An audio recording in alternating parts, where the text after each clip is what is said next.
बिस्मिल्लाहिर्रहमानिर्रहीम, अस्सलाम वालेकुम। उम्मीद करता हूँ कि खैरियत से होंगे। काफ़ी दिनों के बाद एक नया व्लॉग है, क्योंकि मेरे पेपर्स आ गए थे, वो देने थे और उसके बाद आपकी खिदमत में फिर हाजिर हैं। जनाब, 3 बड़ी अहम खबरें लेके आया हूँ। सबसे पहले तो मुल्क में एक नया ही कानून जो है वो बनने जा रहा है कि अब जो है वो वोटर की कम अज़ कम जो एज है वो 25 साल की जाएगी। ये सियासी हलकों में बात चल रही है। ये किसने की है वो आपके सामने रखनी है और सिर्फ ये इमरान खान को उसके वोट किसी ना किसी तरह से माइनस करने के लिए बात की जा रही है। तो ये पूरा प्रोपेगेंडा क्या है वो आपके सामने रखना है। लेकिन उसके अलावा एक मैंने रेहान तारिक के साथ पॉडकास्ट देखी, जवाद अहमद की, जिसे मैं सिर्फ 1-2 गानों की वजह से जानता था, जबकि मैंने इसे जब सुनना शुरू किया तो मुझे पता चल गया कि ये सिर्फ फजूलियात ही है और वाकई ही फजूल किस्म की और घटिया किस्म की बातें लाइव का कह के जो है वो की। और उसमें जितनी घटिया हरकत की, उनमें से सबसे बड़ी ये थी कि इमरान खान की बीवी को ट्रोल करने के लिए कुछ और नहीं मिला, पर्दे पे बात करना शुरू कर दी। वो क्या थी वो भी आपके सामने रखनी है। और उसके अलावा पीटीआई जो है वो उसके लिए कुछ प्रॉब्लम्स भी हैं और कुछ जो है वो सहूलियात भी फ्राहम की जा रही हैं।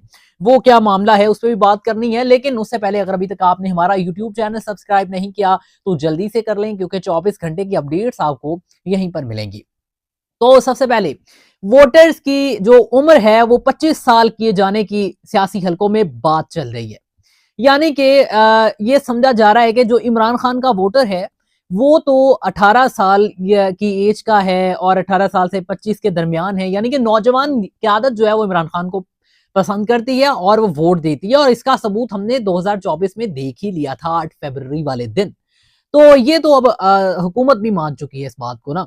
तो अब ये किया जाएगा कि ये जो जिस तरह से अब कोई मेंबर है वो पार्लियामेंट के लिए इलेक्शन लड़ेगा, यानी एमएनए एमपीए की सीट पे इलेक्शन लड़ना चाहेगा या सेनेट की सीट पे कोई इलेक्शन लड़ना चाह रहा है, यानी सेनेट की सीट पे मुंतखब होना चाह रहा है, तो बेसिकली इन सब चीजों के लिए एक उम्र होती है कि 25 साल का होना लाजमी है और इतनी डिग्री होना लाजमी नहीं है। ये वो चीज लाजमी है या नहीं है। तो इसी तरह से अब वो कहा जा रहा है कि जो वोटर्स होंगे वो भी 18 साल के, अब जो शनाख्ती कार्ड जिनका बन गया है वो वोट नहीं डाल सकेंगे, बल्कि उसके लिए 25 साल की एज होना जरूरी होगी। और ये सिर्फ अभी बात चल रही है, लेकिन आपको पता है कि शहर इक़्तिदार में जो बात चलती है वो आने वाले दिनों में सच साबित हो जाती है। और ये खबर जिन्होंने दी है, हो ही नहीं सकता कि उनकी खबर ये गलत हो जाए, क्योंकि ये मुनीफ फारूक साहब जो हैं, ये जब भी कोई बात करते हैं तो फिर वो बात जो है वो कहीं डीपली जाके कहीं मैटर कर रही होती है। और कोई भी बात वो अपने मुंह से अपने 8-10 मिनट के व्लॉग में वो ऐसे ही नहीं निकालते। तो खैर हम उनका खैर मकदम करते हैं, लेकिन ये कितनी अहम काना बात होगी और कितनी फजूल बात होगी ना कि इमरान खान के वोट को रोकने के लिए जो है 25 साल का होना जरूरी है। तो अब हमने 8 फरवरी वाले दिन देख तो लिया कि कितनी मुश्किलात पैदा हुई, कि फार्म 45 और 47 के मसाइल पैदा हुए। तो खैर इसी तरह से अब जो है वो सोचा जा रहा है कि 18 साल से 25 साल वाले तो कुछ निकाले। लेकिन क्या आप इस तरह से इमरान खान की शोहरत को रोक लेंगे? ऐसा तो नहीं नजर आ रहा, क्योंकि वो तो आप भी जानते हैं और हम भी जानते हैं कि शोहरत तो है ही। और ये इस तरह के जब आप फैसले करते हैं तो फिर तो सच में पता चलता है कि इमरान खान की शोहरत है, जो कि ग्राउंड रियलिटी है। और उसको रोकने के लिए आप किसी तरह का भी हरबा इस्तेमाल करने की कोशिश करेंगे तो मुझे नहीं लगता कि वो अहम काना बात के अलावा कोई चीज होगी। और अब इस तरह से इमरान खान के वोट को कम करना बेवकूफ़ी है। उसमें ये भी तो हो सकता है ना कि 18 साल से 25 साल के दरमियान आपको भी पसंद करने वाले वोट हों। ऐसा ना हो कि नवाज शरीफ साहब जिस तरह से हारे और इसी तरह से बिल्कुल कोई ऐसा मैदान सजा हो और पता चले कि जी सिर्फ इमरान खान और नवाज शरीफ साहब जो है वो सिर्फ 2 वोटों से हारे हैं। वो 2 वोट जो है वो 18 साल से 25 साल के दरमियान में से अगर कोई डाल लेता तो शायद इमरान खान नवाज शरीफ साहब जो है वो जीत पाते। तो खैर अब तो नवाज शरीफ साहब वैसे ही सियासत से आउट होते नजर आ रहे हैं। न आते क्या, बल्कि सामने ही नहीं आते। वो कब भी आते हैं तो बेबी बच्चे की तरह छोटे छोटे स्माइल सा करके जो है वो अपना वोट डालते हैं, पार्लियामेंट में हाजिरी लगवाते हैं, चले जाते हैं। कभी कभार आते हैं और कभी कभार वो भी नहीं आते। तो आजकल तो वैसे ही अपने पोते की शादी में मसरूफ हैं तो वहां पे लगे हुए हैं। तो खैर ये एक अहम काना बात ही हो सकती है कि आप जो है वो 18 से 25 साल की एज को जो है वो उसकी कोई हद बंदी करने जा रहे हैं और उससे इमरान खान की शोहरत को रोक सकते हैं। तो ऐसा बिल्कुल नहीं होने वाला। वो तो आगे फिर 25 से 30 साल के भी होंगे, 30 से 50 साल के भी होंगे। ऐसा ऐसा फिर आप ये कह देंगे कि अब इलेक्शन करवाने नहीं इमरान खान की, तो वोट बैंक ही बड़ा है। यानी कि हमने 18 से 25 तो रोक के देख लिया, उसके बाद अब 25 से आगे 50 साल तक रोक के देख लिया, तो फिर मतलब ये सिर्फ एक बेवकूफ़ी है, इसके अलावा कुछ नहीं है। तो अगली बात जो है जो पीटीआई के सहेल अफरीदी साहब हैं वो स्ट्रीट मूवमेंट कर रहे हैं, जिसमें उन्होंने पंजाब में आए तो उनके साथ रवैया देख ही लिया गया था। उसके बाद जो है वो फिर सिंध में उनका खैर मकदम किया गया, वेलकम किया गया जरदारी साहब की जानिब से। आपको पता है जरदारी साहब बड़े दिल के आदमी है, सदर में है, और हमने हमेशा सुना है जरदारी साहब के बारे में कि वो बहुत बड़ा दिल रखते हैं, लेकिन उसके पीछे भी कुछ था। और लेकिन ये है कि सहीर अफरीदी वहां पे भी पहुंचे, कुछ मसाइल जो है वो पैदा हुए, लेकिन उसके बावजूद भी वो वहां पे अपनी स्ट्रीट मूवमेंट करके गए, अवाम निकली उनकी खातिर। लेकिन अब वो हरिपुर में जो है वो गए तो वहां पे उनकी अवाम, चूंकि उनका हल्का है अपना, और केपी के और करीब करीब ये सब चीजें जो है वो आपस में मैटर करती हैं, तो ये वहां पे जब वो पहुंचे तो अवाम का जमे खफीर निकल आया। किसी दौर में इस हरिपुर को जो है वो नून लीग का हल्का समझा जाता था, और इतनी ही तादाद जितनी पीटीआई के लिए निकली, इतनी तादाद जो है वो नून लीग के लिए निकलती थी। लेकिन अब जो है वो एक सहाफी ने तो यहाँ तक सियासी कब्र तक के भी लफ्ज़ इस्तेमाल किए कि वहां पे हो गया, लेकिन मैं ऐसा नहीं समझता, क्योंकि मुझे पता है कि वोट चेंज होते रहते हैं, ऐसा नहीं कि वोट चेंज नहीं होंगे, लेकिन वो उसको करना कैसे है वो हिकमत अमली होती है, वो इस वक्त तो मुझे नजर नहीं आ रही। खैर, वहां पे अवाम निकली, स्ट्रीट मूवमेंट की जा रही, लेकिन ठीक है आप स्ट्रीट मूवमेंट कर रहे हैं, ठीक है आप जो है वो अवाम में निकल रहे हैं, आप इमरान खान के विजन को आगे लेकर चलना चाहते हैं, आप एहतजाज करना चाहते हैं, गली गली स्ट्रीट मूवमेंट जो है वो जारी करना चाहते हैं, लेकिन आपने जो वहां पे लफ्ज़ इस्तेमाल किए वो जरा सुन लीजिए। उन्होंने कहा कि हम जो है वो इस दफा तमाम के तमाम लोग इश्क इमरान में मर जाएंगे, क्या एक दफा फिर आप मरने के लिए तैयार हो? यानी कि आप जो है वो किसी को भी मोटिवेट करते हैं तो मरने मराने के लिए मोटिवेट करते हैं। यानी हमारी अवाम सिर्फ इसलिए रह गई है कि आपके लोगों के पीछे लग के, वो जो आकर वक्त आने पे लोगों को जाहिल कहना शुरू कर देते हैं, वो जो वक्त आने पे लोगों को बेवकूफ बना के आगे निकल जाते हैं, नाने लगा के, लारे कस के, तो फिर उन लोगों के लिए जो है वो मरना मराना ये सब कुछ, आप तो निकल जाते हैं वहां से। हमने देख लिया था 26 नवंबर वाले दिन के आपने अवाम के साथ कितना ठहरे। आप तो माफ करना वैसे पीटीआई वाले, आप तो जो है वो अली अमीन गंडापुर साहब जो थे वो तो उनको लेकर निकल गए थे, इमरान खान की बेगम को। तो फिर यहाँ पे अवाम को मरने मराने की बातें क्यों करते हैं आप? यानी अवाम को मरवाने के लिए रखा हुआ है, जब जी चाहा, जब दिल किया अवाम निकाली, सड़कों पे लेके आए और आके मरवाना शुरू कर दिया, या इसी तरह से उनको मोटिवेट करना शुरू कर दिया। किसी की जिंदगी आपके लिए मैटर नहीं करती? क्या कोई जिंदगी आपके लिए मैटर नहीं करती? क्या आपकी राय जो है वो आपके लिए कीड़े मकोड़े है कि आप मरने मराने के लिए लेके जाएंगे? ऐसे नहीं, खुदा रहा ऐसे नहीं। अगर आपने मोटिवेट करना है तो मुनासिब अल्फाज इस्तेमाल करें, ताकि अवाम मोटिवेट हो, ना कि अवाम जो है वो मायूस होकर फिर घरों को वापस चले जाए। तो खैर, आप लेकर तो चलना चाहते हैं, दूसरी जानिब जो असद उमर साहब है वो तो कुछ और बातें कर रहे हैं। एक जानिब तो स्ट्रीट मूवमेंट जारी है, तो दूसरी जानिब पीटीआई तो बिखरी हुई है। वो पीटीआई जिसमें असद उमर साहब के साथ जो है वो सहाफी साहब की बात हुई, तो बकौल मेयर सहाफी साहब के ये जो है वो असद उमर साहब कहते हैं कि इमरान खान साहब बाहर आएंगे, फतह मक्का से पहले जो है वो सुलह हदैबिया हुई थी, और सुलह हदैबिया को ही फतेह मुबीन कहा गया था। यानी कि वो अब इसकी बारीकी में जरा चले जाएं, हमारी अवाम के लिए आसान करना चाहें, तो इस तरह से होगा कि आप सुलह करना चाहते हैं। अब आप ये चाहते हैं कि इमरान खान किसी ना किसी तरह से बाहर आए और सुलह के थ्रू आ जाएं। और सुलह कैसे होती है? बात तो फिर दोनों जाने की माननी पड़ती है। ये तो नहीं होता कि आपने जो है वो अपना बरका उठा के रख दिया और कह दिया कैसे निकलेंगे। हाँ, इमरान खान साहब की गवर्नेंस के हवाले से कुछ बातें मनफी भी हो सकती हैं, कुछ बहुत पॉजिटिव भी थी, और कुछ इमरान खान साहब ने बहुत अच्छे फैसले लिए, कुछ गलत भी थे। लेकिन अब आके जब ये मामलात बन चुके हैं, तो एक जानिब आप अवाम को गुमराह कर रहे हैं मरने मराने के लिए, दूसरी जानिब आप कहते हैं कि सुलह हदैबिया होनी चाहिए, और सुलह हदैबिया की तरह जो है वो काम होना चाहिए, यानी कि सुलह भी हो जाए, अवाम इमरान खान बाहर निकला। फिर वो कहते हैं कि इमरान खान ने एक दिन आना तो है ही बाहर, और वजीर आजम तो बनना ही है। तो फिर अगर आपने वजीर आजम बनवाना है, ठीक है, तो फिर आप जो है वो ये मरने मराने तक क्यों लेके जा रहे हैं अवाम को? यानी कि इमरान खान बाहर आके वजीर आजम बन जाएगा और अवाम नीचे जो है वो मर जाएगी। ठीक है, तो इसी तरह से अवाम को खत्म करने का ठेका ले लिया हमने। तो खुदा रहा इस तरह की चीजों से अवाम को मोटिवेट ना करे, इससे मोटिवेट नहीं डीमोटिवेशन ही हासिल होती है।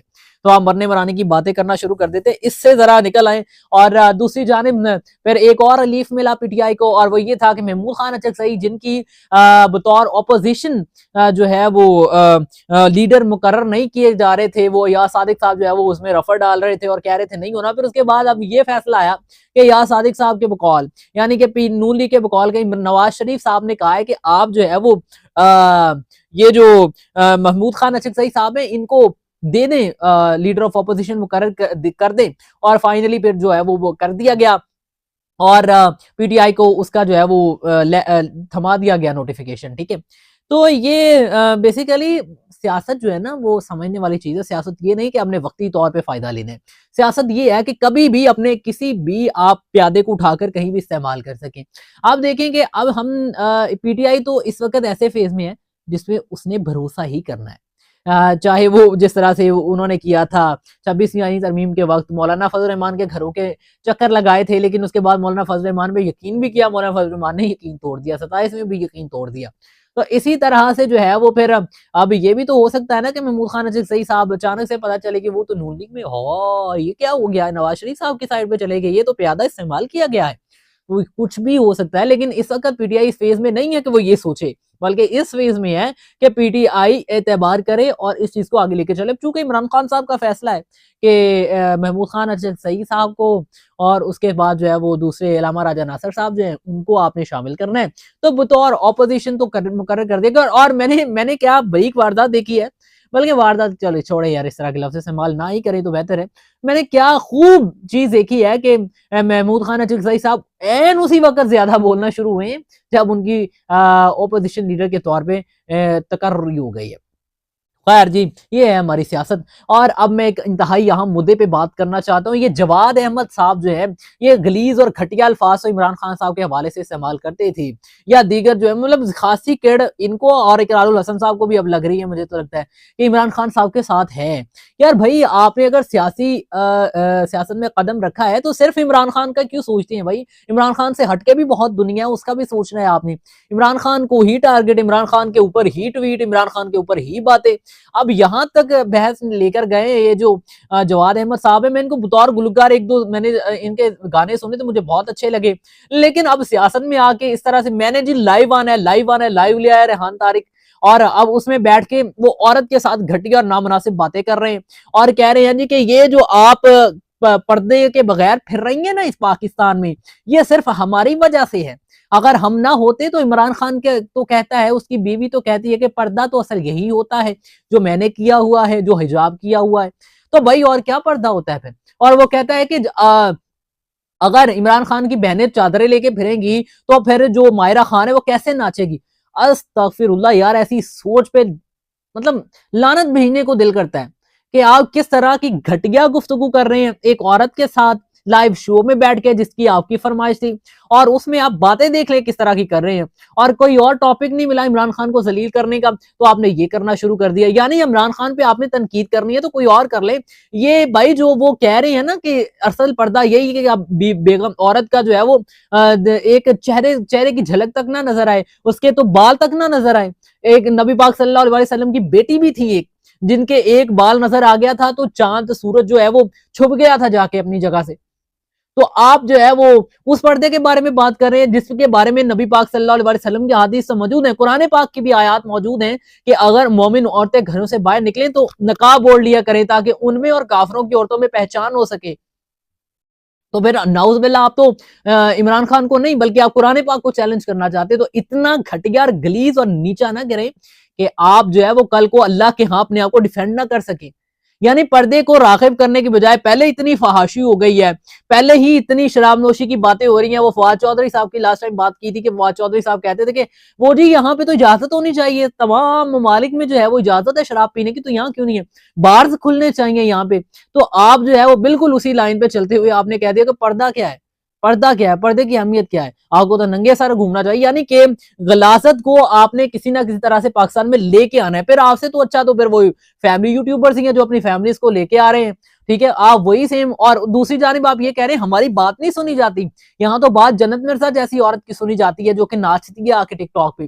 तो ये एक जानिब आप ये सोच रखते हैं और तफरीक डालना चाह रहे हैं, तो दूसरी जानिब आप कहते हैं कि मेरी तो बात ही नहीं सुनता। भाई आपकी बात कौन सुने? आप मुनाफकत और दोगलापन कर रहे हैं और एक ही पॉडकास्ट में बैठ के आप दो दो राय रखते हैं कि चीज के बारे में, तो कौन आपकी बात सुनना चाहेगा? तो खुदा रहा अपनी इस घटिया और गलीज सोच को बदलें और कम से कम औरत के साथ बोलने का तरीका तरीका तो अपनाएं कि आपने किसी औरत के साथ बात कैसे करनी है, वो नहीं आपको पता। आपको सिर्फ इतना पता है कि वो जो है इमरान खान को कैसे जलील करना है, उसकी औरतों पे कैसे तनकीद करनी है। यार इमरान खान से बाहर निकलो भाई, खुदा का वास्ता इमरान खान से बाहर निकलो, किसी ऐसी चीज पे बात करो जिसके साथ मुल्क को कुछ पहुंचे। यानी इमरान खान इमरान खान इमरान खान भाई वो जेल में बैठा है, आप भी जेल में चले जाएं, फिर उसके साथ वहां पे जाके कोई चैंपियनशिप लगा ले WWE की, वहां पे जाके लड़ लें उसके साथ, यही एक रह गया। तो आप जो है वो फिर धमकियां भी लगाते हैं, अभी मैं तो घर तक छोड़ के आऊंगा, अगर किसी ने यहां तक सवाल पूछा तो फिर बाहर जाके दिखाए, वो फलाना करे। आप सियासी लीडर ऐसे नहीं माने जाएंगे, आप सिर्फ एक जोकर माने जाएंगे जो अपनी जोकरों वाली हरकत कर रहा है। और इससे ज्यादा तो मैं कुछ कह नहीं सकता, और इससे ज्यादा कहने की जो है वो कोशिश भी नहीं करनी चाहिए। खुदा आप समझें इस बात को, और अपने अल्फाज पे माफ़ी मांगनी चाहिए, आपको मजम्मत करनी चाहिए अपने अल्फाज की बजाय इसके कि आप जो है वो ये कहें कि जी मैंने बहुत अच्छा काम कर लिया। Thank you very much.